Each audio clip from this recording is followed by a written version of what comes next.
This tutorial will walk you through the gradebook and assignment settings when you set up your Vantage course. The default settings are selected below throughout this process. This is just what we suggest, but by all means, it's not written in stone. You begin by making your preferred gradebook settings. You can choose whether you want to accept late assignments. Students can still complete the assignment after the due date, but this option, accepting late assignments, will allow you to determine whether you wanted to accept or not accept a late grade. So if you don't accept late assignments, you do have the option of making an exception of a student, and you would just go into that the gradebook, that student, and then accept the late assignments. And I will be walking you through that in another tutorial. Now, short answer questions and critical thinking checks. You can choose if you want to do those. The short answer questions do require students to respond with a brief paragraph. The default setting is to assign the short answer questions, but just know that if you do assign short answer questions, you will have to manually grade them.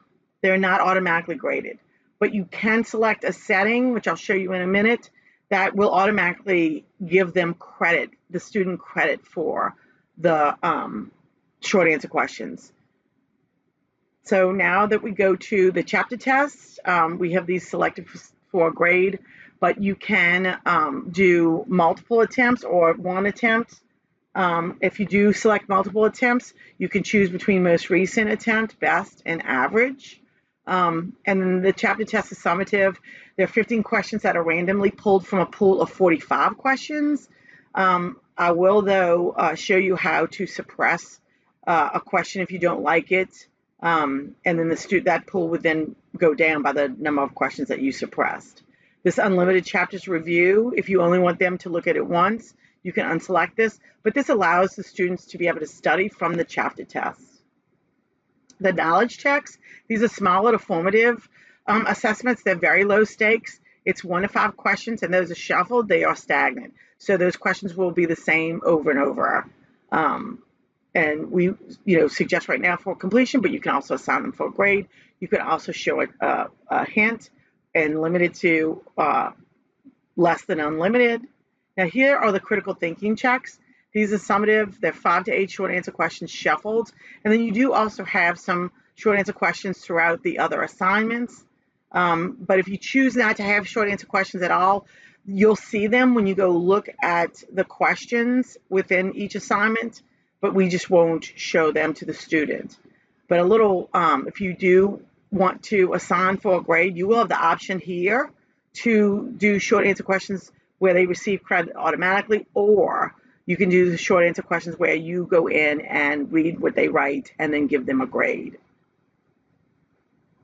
The multimedia activities, these differ by discipline.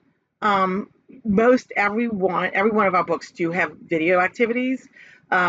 Most of our political science, sociology, and criminal justice will have data exercises, and then the business titles will have the self-assessments. These are all right now just for completion, but you can go in there in the individual assignment area and assign, like if you want to assign a particular video, you can do that for a grade, but that's in another video as well. And then when you finish making your decisions, you will hit review. And now any of these areas where there is a pencil, you can come and edit it. So even the course details, if you wanted to, add a section number or whatever you want to do, you would just click on the pencil to go and edit it. And then we hit complete. And that is our global settings.